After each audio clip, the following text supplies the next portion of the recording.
The Large Hadron Collider lies in a tunnel below the border between France and Switzerland. A magnetic field 100,000 times stronger than Earth's bends the paths of charged particles emerging from high-energy collisions.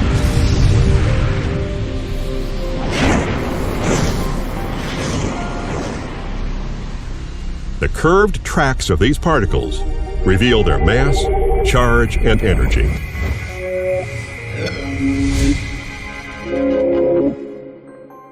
Meanwhile, high above our planet, Earth's magnetic field deflects charged particles coming from the sun and outer space. What is this invisible force that controls charged particles moving near the speed of light, directs the flow of matter in the cosmos, and creates a magnetic cocoon protecting life from the sun's deadly radiation?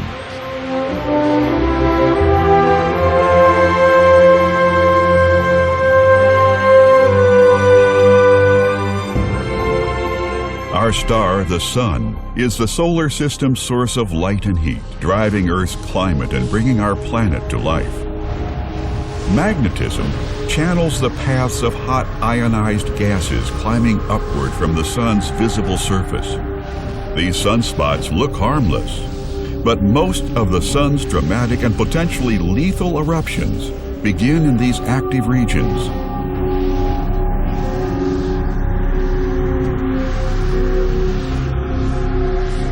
Gases flow along these glowing arches. They rise up from the sun and then fall back, still trapped by the sun's gravity and ruled by its magnetic field.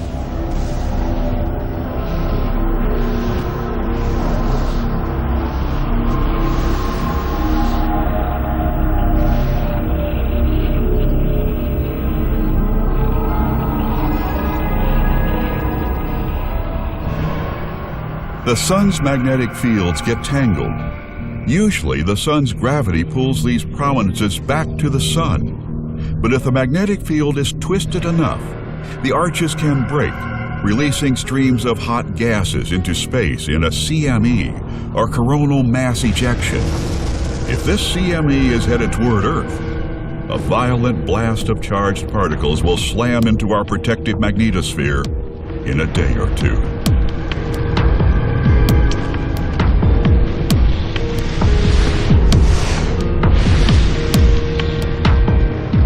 Earth's magnetosphere has cracks caused by magnetic reconnection. The solar wind pulls reconnected field lines into the Earth's magnetic tail. These stretched field lines ultimately connect again, blasting charged particles into Earth's upper atmosphere and resulting in shimmering auroras near Earth's poles. The Aurora borealis, or northern lights, occurs most often along a circular zone across central Alaska, Canada, Greenland, northern Scandinavia, and Russia. Because the magnetic tail is on the night side of Earth, the most intense, dynamic, and beautiful auroras occur near midnight. The low orbit of the International Space Station keeps it within Earth's protective magnetic field.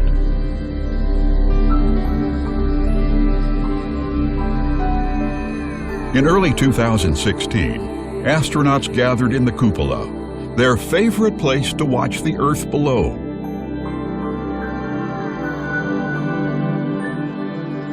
Anxiously, they looked northward, hoping to see and photograph an aurora. As their path crossed over Europe, they captured an aurora's green light along the northern horizon, dancing above Scandinavia. Gradually, it faded from view as their path moved southward over the Black Sea. Meanwhile, for the first time, a crew in Tromsø, Norway, photographed the same aurora from the Earth's surface.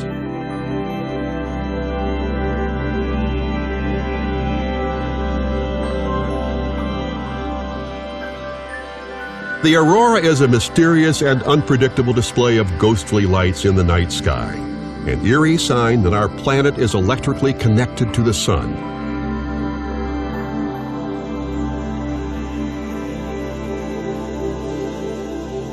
Auroras can appear as long, narrow arcs extending overhead from horizon to horizon. From the side, they look like ribbons that kink, fold, and swirl. Their flickering rays align to the Earth's magnetic field and ruffle like curtains in an imaginary wind. They can also spread out like a heavenly crown, engulfing the sky in a misty veil.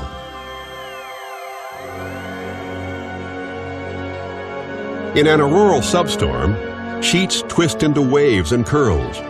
Our ancestors saw great dragons or serpents in the sky. In northern Europe, the aurora was the famous bifrost, a glowing archway of the gods to travel from heaven to earth.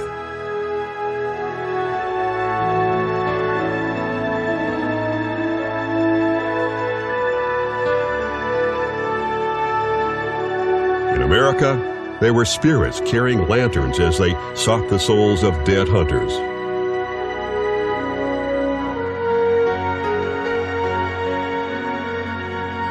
Auroral rays follow the lines of force in Earth's magnetic field. Oxygen atoms emit a green light when hit by high-energy electrons. Low-energy electrons higher in the atmosphere cause oxygen atoms to glow red, giving the green aurora its red tip. These wispy auroras show us that our magnetic shield is still intact. When high-energy electrons strike nitrogen atoms, the atoms produce blue auroras at high altitudes and sometimes magenta auroras at low altitudes. The blending of aurora colors can produce purples, yellows, pinks, and whites. When you see auroras from the side, you can tell that the different colors come from different heights in the atmosphere. This diffuse blood-red aurora spreads over the sky. During strong solar storms, these enormous red glows occur as far south as Florida and Texas. Auroras of all colors are signs that our planet is a life-bearing world, with an atmosphere of oxygen and nitrogen protected within Earth's magnetosphere. For centuries, sailors recognized that the star Polaris hovered very close to the north point in the sky.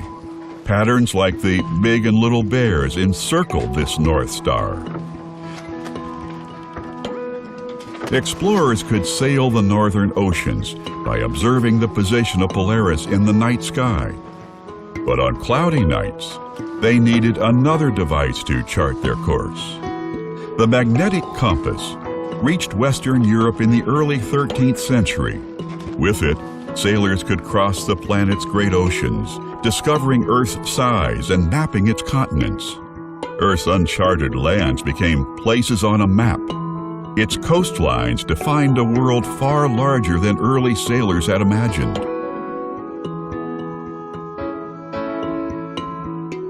The generator of Earth's magnetosphere lies deep in the planet's core. Here, currents of liquid iron rise and turn with the Earth's rotation. The resulting electric current in the moving molten iron generates Earth's magnetic field. This field, in turn, reinforces the currents that created it. The result is a geodynamo, giving Earth its magnetic shield. This geodynamo turns Earth into a large bar magnet with north and south poles.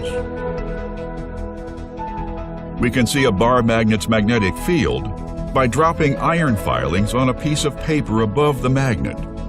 The filings line up with the direction of the magnetic force. Earth's magnetic field has these same lines of force connecting its north and south poles. Creating this global magnetic shield required special conditions. Earth had to be large enough to have a molten core and had to rotate fast enough to produce an electrical current that generates the planet's magnetosphere. Many different animals can sense Earth's magnetic field through structures in their eyes or brains. If fish swim along the direction of Earth's magnetic field lines, they sense nothing. But if they swim across the magnetic field, they can detect a tiny electrical force. This force guides them as they migrate north and south during the year.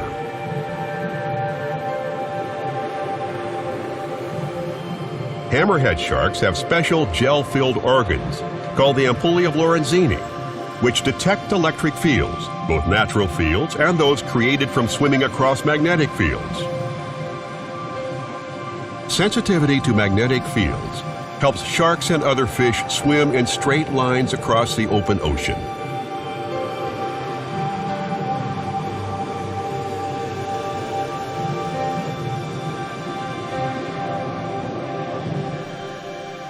The floor of the Atlantic Ocean tells us that Earth's magnetic field has not always been like it is today.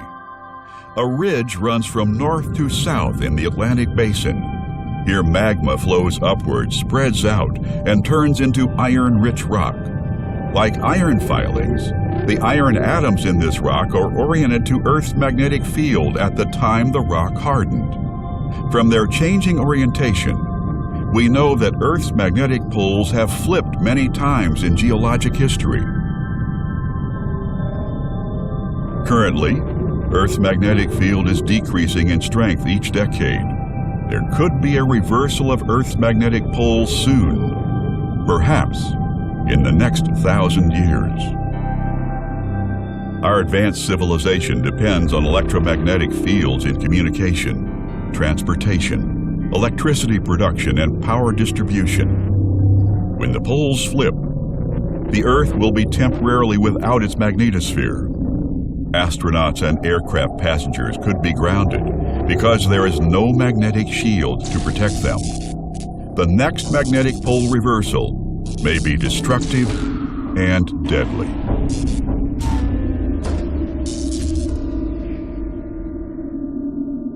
In March 2015, NASA launched a mission called the Magnetospheric Multiscale, or MMS, aboard an Atlas V rocket.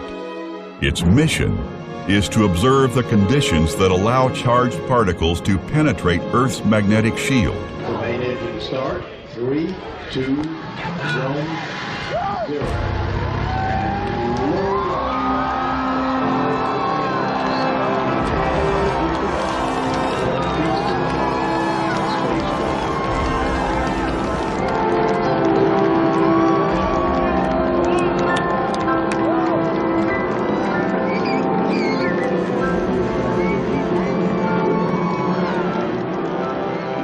On the night of March 12th, a rocket lifted off from Space Launch Complex 41 at Cape Canaveral Air Force Station, carrying the MMS spacecraft into Earth orbit. The Magnetospheric Multiscale mission requires 4 identical spacecraft working together to provide the first 3-dimensional view of magnetic reconnection, a poorly understood process happening in Earth's magnetosphere and also on the Sun and throughout the universe. This suite of 4 spacecraft fly in a pyramid formation. MMS is the closest flying spacecraft formation ever launched, with the satellites just 7 kilometers apart. These satellites are also the highest altitude spacecraft to use GPS navigation. The MMS spacecraft traveled directly through magnetic reconnection sites. Reconnection occurs when magnetic field lines annihilate each other and release a gigantic burst of energy. This fundamental process taps energy stored in the magnetic field and converts it into fast-moving charged particles. The MMS orbit was designed to fly precisely in the places where reconnection occurs. The discoveries from the mission will also tell us about reconnection in the Sun's atmosphere, in other stars, and in the vicinity of black holes and neutron stars. Astronauts in the International Space Station are within Earth's magnetosphere, but astronauts leaving Earth's cocoon on their way to the Moon or Mars have no magnetic shield and face a much greater danger.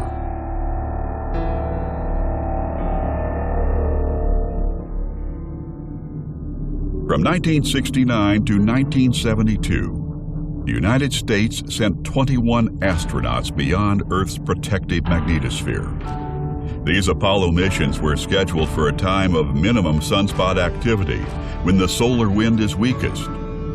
Yet on August 2, 1972, the sun produced 3 powerful flares in a span of 15 hours. The Apollo astronauts in their command module would not have survived if this flare had come 4 months earlier during Apollo 16 or 4 months later during Apollo 17. Apollo astronauts on the moon's surface were in sunlight and even less protected than those in the command module.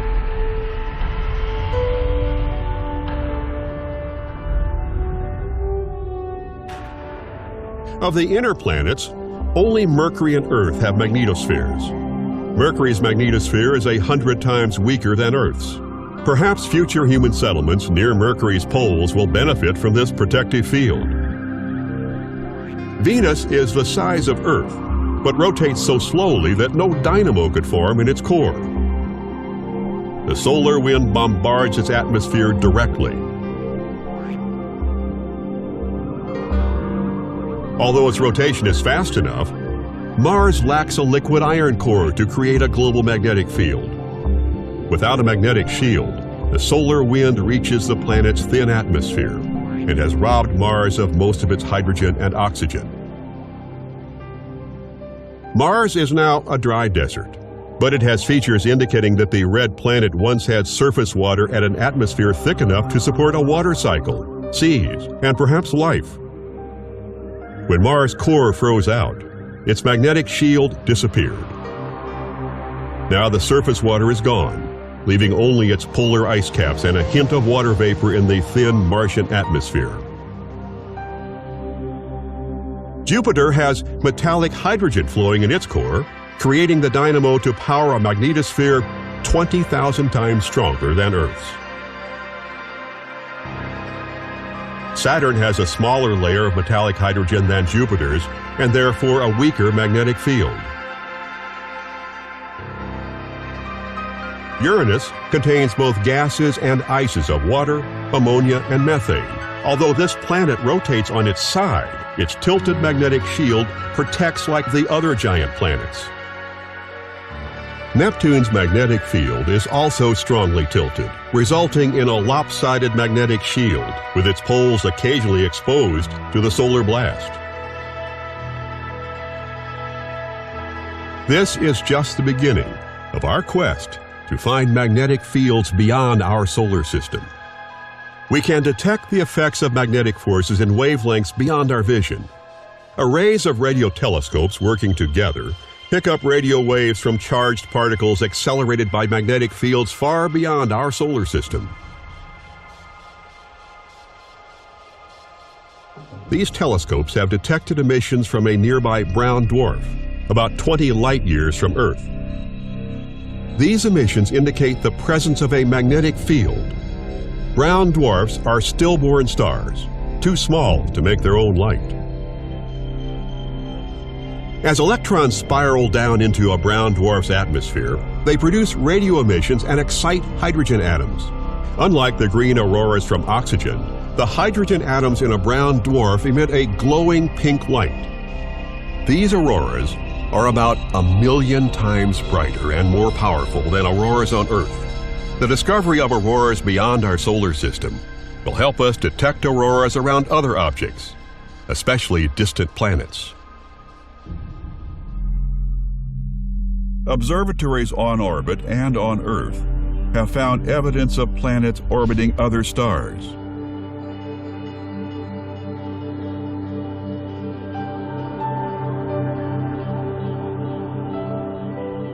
We need to be able to detect magnetic fields at interstellar distances to identify which planets could have conditions suitable for life. The nearby giant planet, HD 189733b, eclipses its star once every 2 Earth days.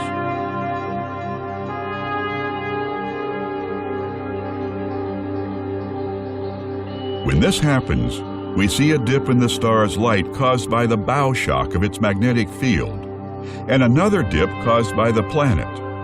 This is our first discovery of a magnetosphere around an extrasolar planet. We live in the disk of a barred spiral galaxy of over 200 billion stars. Its spiral arms stretch around us, creating the hazy Milky Way band. Our galaxy's appearance changes dramatically when we observe only the polarized radio noise, scattered by dust grains and oriented by the galaxy's magnetic field. Loops and arches show the direction of the magnetic field lines that outline our galaxy's spiral arms. The dark band marks the center of the galactic plane.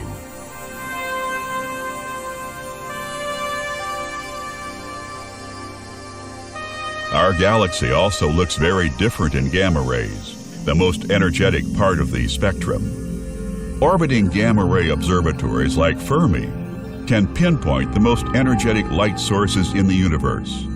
These are often collapsed stars with tightly wound magnetic fields focusing the light they emit. The Crab Nebula is the remnant of a supernova explosion that humans saw almost 1,000 years ago. Deep inside the nebula lies the star's rapidly spinning imploded core. Here, an intense magnetic field focuses radiation at the star's magnetic poles, producing a beam of radiation sweeping across space like a lighthouse beacon. Here, the star's magnetic field contains and directs the flow of charged matter. Auroras crown our home world,